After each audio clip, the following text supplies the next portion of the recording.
Oi, pessoal, vamos dar sequência às nossas atividades de correção.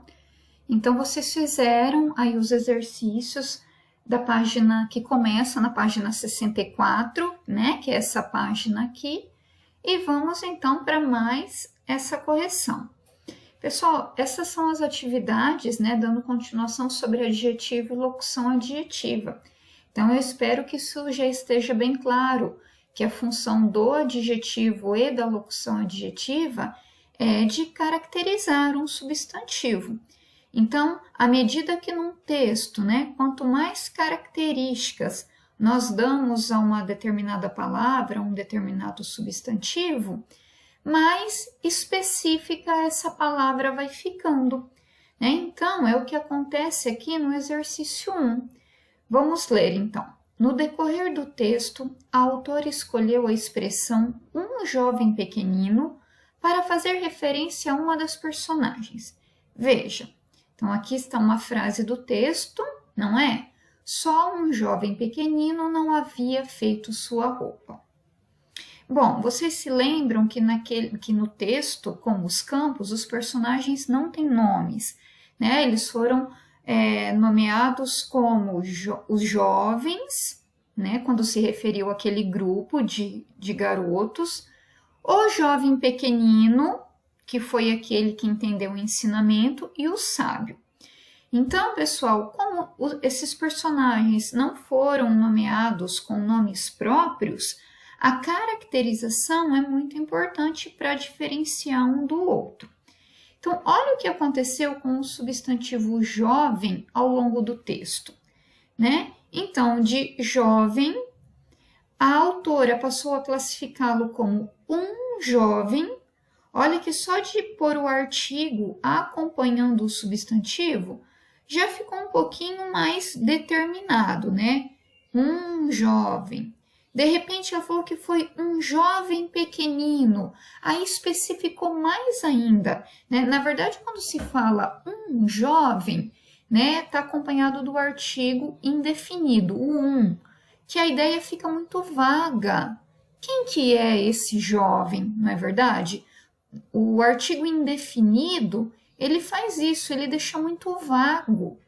Só que a partir do momento que ela pôs uma característica, o adjetivo pequenino, né, e aí ela passou a tratá-lo como um jovem pequenino, a ideia foi ficando mais específica.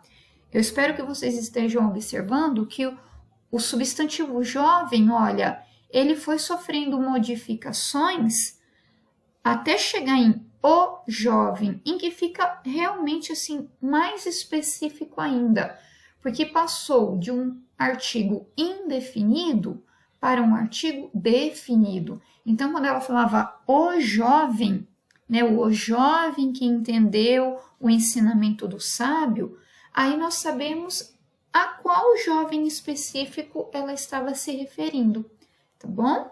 Então, olha agora a pergunta. Qual a razão de terem sido feitas essas modificações, né, de passar de jovem para um jovem, depois se tornou um jovem pequenino até virar o jovem. Então, qual terá sido a razão, né, de terem sido feitas essas modificações? O que a gente percebe, então? Que pelas poucas características que são dadas, o jovem tem bem pouco destaque, né? Então, como ele vai ganhando importância no decorrer da narrativa, características dele vão sendo reveladas e ele ganha destaque. Então, vocês vão começar a resposta, né, a partir daqui, olha, né? Pelas poucas características que são dadas, o jovem tem pouco destaque. Mas, como ele vai ganhando importância no decorrer da narrativa, características dele vão sendo reveladas e ele ganha destaque, né? Então, nós vamos vendo que, a partir do momento que características vão sendo reveladas, ele vai ganhando destaque, certo? Então, olha a importância da caracterização, né? Elas dão destaque Isso mostra que o personagem vai ganhando importância no decorrer da história. Exercício 2. Veja no anúncio publicitário abaixo um exemplo do uso de expressões para detalhar, caracterizar o substantivo e que tem a intenção de convencer o leitor. Bom, pessoal, as propagandas, essa geralmente é a intenção dela, né? Convencer o leitor a ter um determinado comportamento, convencer o leitor a comprar um produto, convencer o leitor a simpatizar com uma ideia, né? Essa é a função principal de um anúncio publicitário, de uma propaganda. Então, vamos ler aqui o anúncio.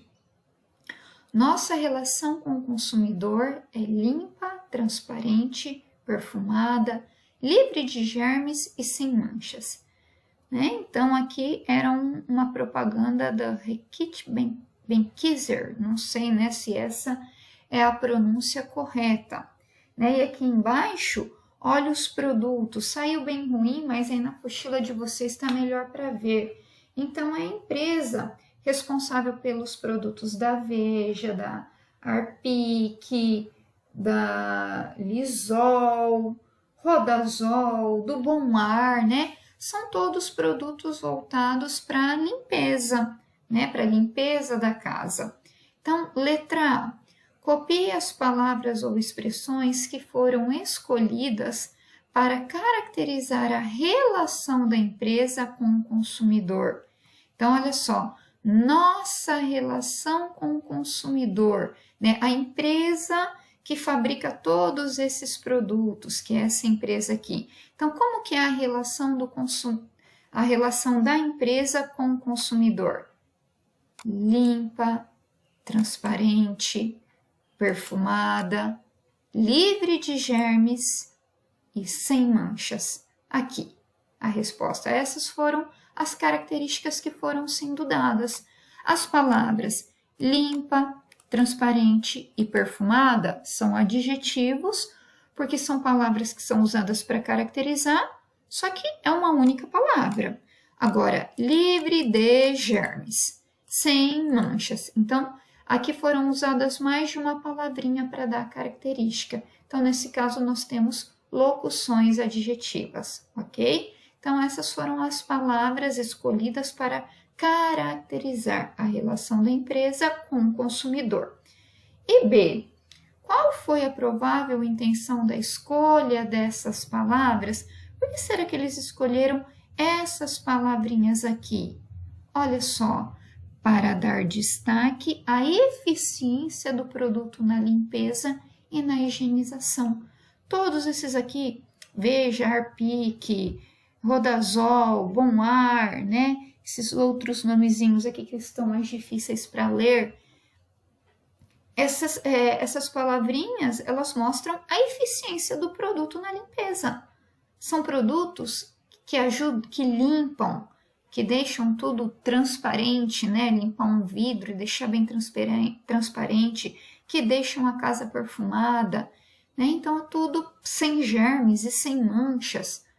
Dar destaque à eficiência do produto na limpeza e na higienização.